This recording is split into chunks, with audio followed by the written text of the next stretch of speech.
Assalamualaikum warahmatullahi wabarakatuh. Perkenalkan, nama saya Adi Widyatama dengan 3 digit terakhir 065. Di sini saya akan menjelaskan mengenai inverter sine wave. Lanjut. Pertama itu saya akan menjelaskan apa itu Arduino Mega dan ESP32. Arduino Mega 2560 adalah sebuah board Arduino yang menggunakan IC microcontroller 2560. Board ini memiliki pin I/O yang relatif banyak, 54 digital input dan output. 15 diantaranya dapat digunakan sebagai output PWM, 16 buah analog input, 4 UART atau port serial. Arduino Mega 2560 dilengkapi kristal 16 MHz, koneksi USB, adaptor listrik, header IC SP, dan tombol reset. Arduino Mega dapat diaktifkan melalui koneksi USB dengan satu daya eksternal. Sumber daya yang dipilih secara otomatis. Sumber daya eksternal atau non USB dapat berasal baik dari adaptor AC DC atau baterai. Adaptor dapat dihubungkan dengan mencolokkan steker 2,1 mm yang bagian tengahnya terminal positif ke jack sumber tegangan pada papan. Jika tegangan berasal dari baterai, dapat langsung dihubungkan melalui header pin ground dan pin V input dari konektor power papan Arduino Mega 2560. Dapat beroperasi dengan pasokan daya eksternal 6 volt sampai 20 volt. Jika diberi tegangan kurang dari 7 volt, maka pin 4 volt mungkin akan menghasilkan tegangan kurang dari 5 volt dan ini membuat papan menjadi tidak stabil. Jika sumber tegangan digunakan lebih dari 12 volt, regulator 7 tegangan akan mengalami panas berlebihan dan bisa merusak papan rentang sumber tegangan yang dianjurkan oleh 7 volt sampai 12 volt. Di sini mungkin ada datasheet dari microcontroller Atmega 2560. Di sini untuk tegangan operasi 5 volt, tegangan input 7 sampai 12 volt, batas tegangan input 6 sampai 20, pin digital I/O 54 dengan 15 pin output PWM, pin analog input 16 pin, arus DC per pin I/O 40, arus DC 3,3 volt 50 mA, flash memory 256 KB, SRAM 8 GB, EEPROM 4 GB, 16 clock speed 17 MHz. Selanjutnya itu ada dari ESP32 S2 mini, yaitu microcontroller kecil dan hemat daya dari seri ESP32 yang fokus pada konektivitas WiFi 2,4 GHz.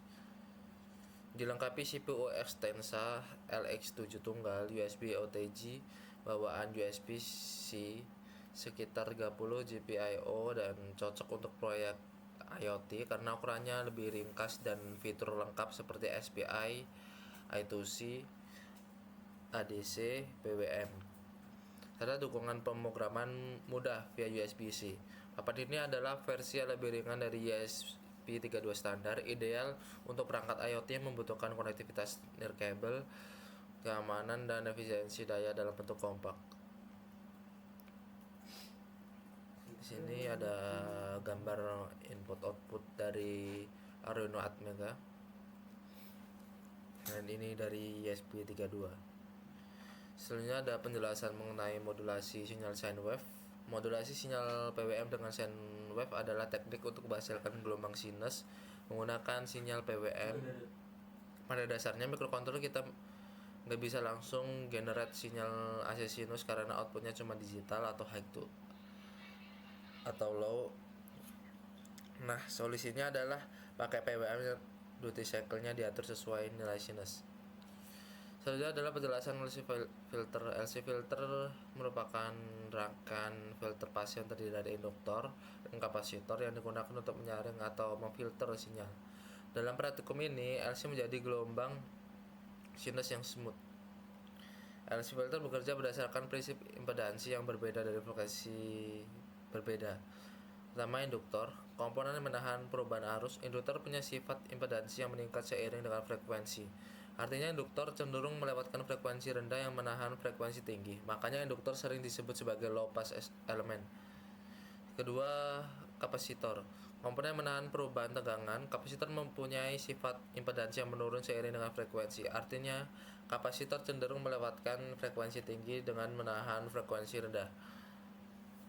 Makanya kapasitor bisa dipakai untuk membuang noise frekuensi tinggi ke ground ketika induktor dan kapasitor digabungkan dengan rangkaian ALC. Mereka menciptakan jalur impedansi yang berbeda dengan frekuensi berbeda. Frekuensi rendah, sine wave 50 Hz atau 100 Hz, bisa lewat dengan mudah, sedangkan frekuensi tinggi, PWM 10 kHz sampai 75 kHz, diredam atau difilter. Mungkin itu saja penjelasan dari saya. Selanjutnya mungkin penjelasan dari video uji coba yang sudah dilakukan. Oke, selanjutnya penjelasan mengenai video uji coba. Di sini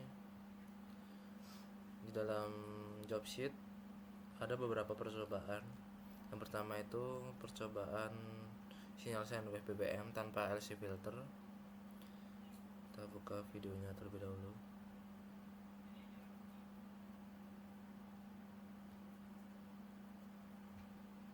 Tanpa LC. Lu yang mana? Tiga-tiganya lu. Ini untuk hasil dari pengujian yang pertama, yaitu sinyal sine wave tanpa LC filter.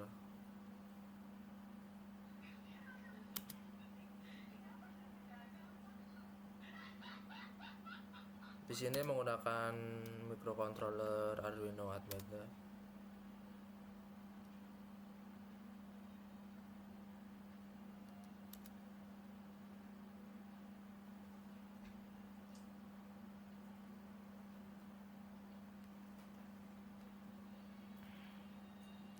Di sini terlihat untuk dari osiloskop masih berbentuk PWM termodulasi. Kita bisa lihat ada frekuensi tinggi yang amplitudenya berubah-ubah mengikuti pola sinus. Osiloskop mendeteksi frekuensi sekitar 13,5 kHz karena ada aliasing atau belum sempurna terfilter. Dan selanjutnya untuk percobaan yang LC filter.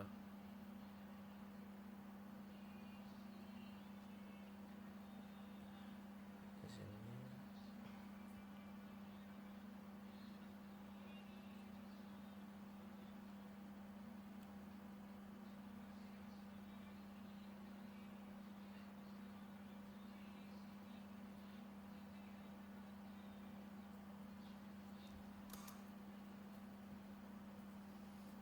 Dan di sini untuk pada video terlihat untuk konfigurasinya dari percobaan dengan LC filter.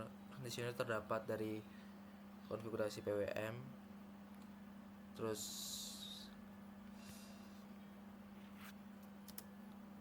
LPWM dan PWM.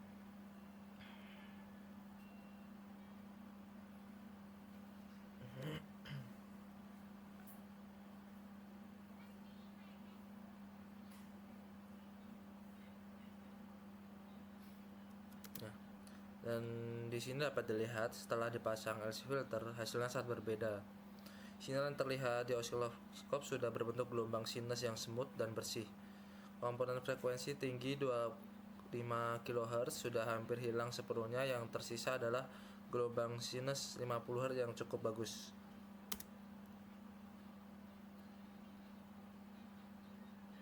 Dan itu saja, dan dapat dilanjutkan dengan percobaan Arduino Mega 2560. Di sini terdapat 10 variasi yang akan diuji.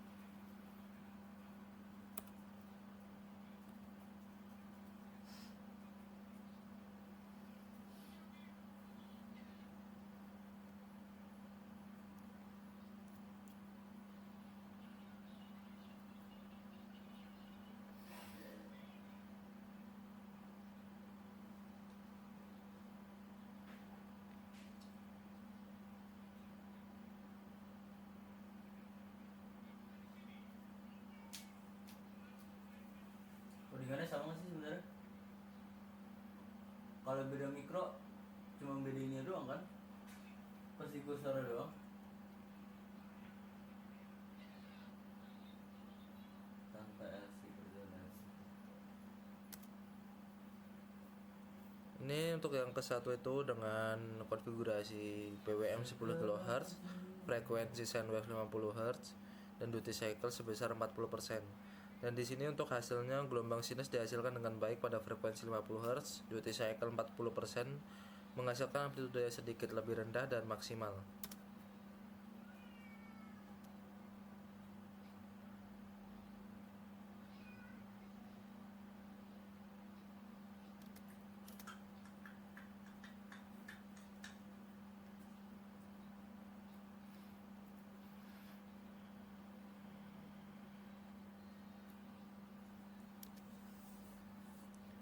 Dan di sini terlihat ketika terjadi perubahan pada frekuensi sine wave dan duty cycle-nya di percobaan 3 sampai 4, terlihat untuk grafiknya pun berubah secara drastis yang menghasilkan gelombang sinus amplitude tinggi.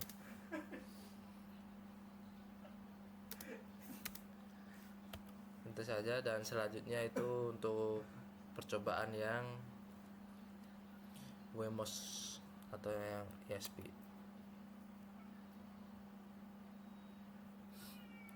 Ini masih sama untuk yang ESP, pengujiannya itu ada 10 varian. Yang pertama itu yang 10 kHz, sine wave 50 Hz, duty cycle 30%.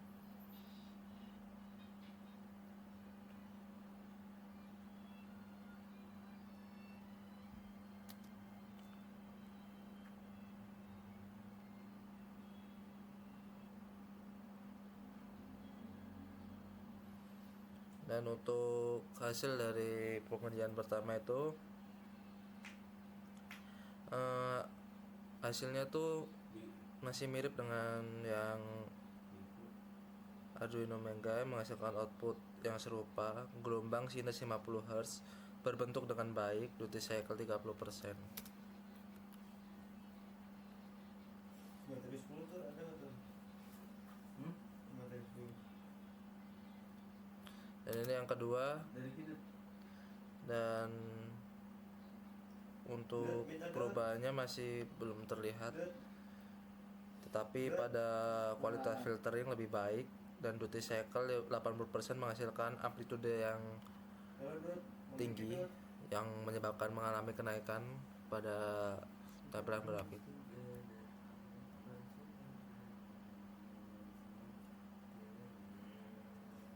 Ya, mungkin kita langsung saja ke varian yang ke-7.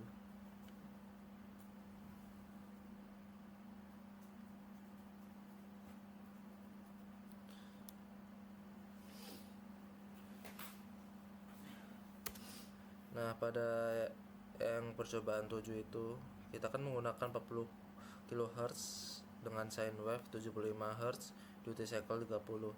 Terlihat di sini pada perubahan sinyal karena konfigurasi dari PWM dan sine wave-nya berbeda, yang memberikan filtering yang lebih baik lagi dengan sine wave 75 Hz, periode 13,3 milisecond, berbentuk sempurna tanpa distorsi, dan duty cycle 30% memberikan amplitude moderate ratio 533/1, menghasilkan waveform yang sangat pristine.